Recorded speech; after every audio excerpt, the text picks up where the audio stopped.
आपको बता रहा हूं, इसी कोयलांचल से हमारे नाम से 1.5 करोड़ का सुपारी दिया गया था, देंगे इसलिए। और एक बात जान लो, आप भी जानते हैं सबसे ज्यादा संकट में कोई है तो जयराम महतो है, लेकिन उसके बावजूद वो अपनी जान हथेली में रख के आपके बीच आता है, ताकि मैं भी मानता हूं अगर आज हम लोग नहीं जागे तो हमारे पास 1 इंच जमीन नहीं बचेगा, हम दर बदर की ठोकरें खाएंगे, हम बेघर हो जाएंगे। इसलिए तुम्हें इसलिए लड़ना है कि बाल बच्चों का भविष्य सुरक्षित हो सके। आपको क्या लगता है ये चर्चा नहीं करते हैं? ये चर्चा नहीं करते हैं कि जयराम महतो को रास्ते से हटा दिया जाए? मैं ये खुलासा कर रहा हूं और ये खुलासा मैं पूरे तर्क के साथ उस दिन करूंगा जिस दिन वो शूटर अगर वो बोल दे कि विधायक जी पब्लिकली बोल दीजिए तो हम बोल देंगे। मैं आपको बता रहा हूं, इसी कोयलांचल से हमारे नाम से 1.5 करोड़ का सुपारी दिया गया था, लेकिन जिसको दिया गया उस शूटर ने क्या कहा मालूम है कि जयराम महतो में हम अपना बचपन देखते हैं, हम ये सुपारी नहीं लेंगे।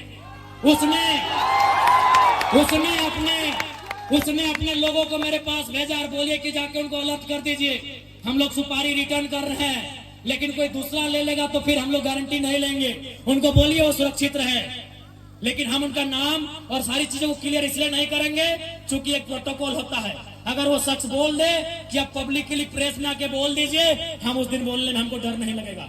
1.5 करोड़ का सुपारी सिर्फ इसलिए गया था कि ये सब पे बात करता है, ये कंपनी पे बात करता है, कोयला पे बात करता है, ये करप्शन पे बात करता है। ये आपको मैं एक सच्चाई अपनी बता रहा हूं, लेकिन उसने लेने से इनकार कर दिया कि जयराम महतो में हम अपना बचपन देखते हैं। वो आज भी मिट्टी से निकलकर बाहर आया है। तो इनको ये आपको क्या लगता है कि इनको हमारे शब्दों से, हमारे विचारों से, हमारी आवाज से इनके पेंट गिली नहीं हो रही है? ये तैयारी कर रहे हैं, ये इस बात की तैयारी कर रहे हैं कि शक्तिनाथ महतो की तर्ज पर इसे हटा दिया जाए, ये इस बात की तैयारी कर रहे हैं कि हमें ठिकाने लगा दिया जाए। लेकिन मुझे पूरा विश्वास है कि अगर इस बार झारखंड की जमीन से लहू बहा तो इस बार इतना ही कहेंगे झारखंड के लोगों, चाहे लहू किसी का बहे, इस बार चिता मत जलाना, उस चिते को रख देना, उस चिते को छोड़ देना। अगर जलाना हो तो ऐसे बेरहम बेईमान पदाधिकारियों का हौसला जलाना जहां तुम्हारा अधिकार, जहां तुम्हारे हक आज भी वंचित है। ज्यादा समय नहीं लेंगे, जयराम महतो विस्थापन की लड़ाई लड़ने तैयार है, चाहे सड़क हो या सदन हो। आपने देखा होगा, सबसे पहले मैं माननीय मुख्यमंत्री और दीपक बिरुवा जी को धन्यवाद दूंगा कि आज एक बुलंद आवाज विधानसभा में उठने के बाद उन्होंने विस्थापन आयोग का गठन तो किया, लेकिन उसका अध्यक्ष और समिति का विस्तार कब होगा यह मुख्यमंत्री जी को तय करना होगा, जल्द करना होगा।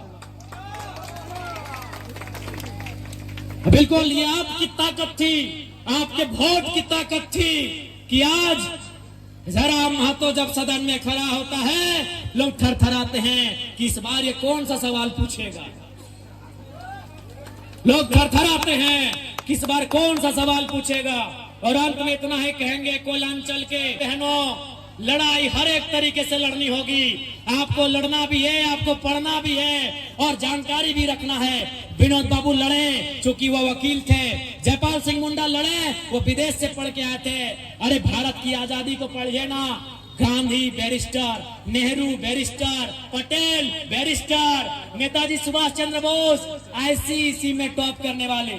आईसीएस मतलब जिस समय होता है यूपीएससी, उस समय आईसीएस था, Indian civil service. Netaji Subhash Chandra Bose कौन थे? इंडियन सिविल सर्विस का एग्जाम को पास करने वाले थे, यानी उस समय के कलेक्टर बनने वाले थे नेताजी बोस। गांधी कौन थे? Who was Gandhi? Who was Ambedkar? Barrister. आप जितने बड़े क्रांतिकारी नेताओं का नाम लेंगे आपको पता चलेगा बहुत पढ़े लिखे थे। गांधी वाजे बैरिस्टर, अंबेडकर वाजे बैरिस्टर, नेहरू वाजे बैरिस्टर, पटेल वाजे बैरिस्टर, सभी पढ़े लिखे लोग थे। और नेताजी उस समय के डीसी मान लीजिए ना, आज के डीसी, आज जो डीसी का है वही नेताजी बोस को मान लीजिए, उस परीक्षा को पास करने वाले नेताजी। इसलिए पढ़ना भी होगा, तुम्हें जानना भी होगा, तुम्हें अध्ययन करना होगा। तभी इस लड़ाई को सार्थक कर पाएंगे। क्योंकि रात हो जाएगी और हमको भी लगता है कि बात करने से तो रात और फिर सुबह हो जाएगी, लेकिन फिर आपको घर जाना है। और मैं प्रबंधन को साफ कह दूंगा, अगली लड़ाई के लिए तैयार है, अगली बार गेट बंदी तालाबंदी के लिए तैयार है। अगर आपकी तरफ से अनहोनी हुई तो अनहोनी को उत्तर अनहोनी से दिया जाएगा।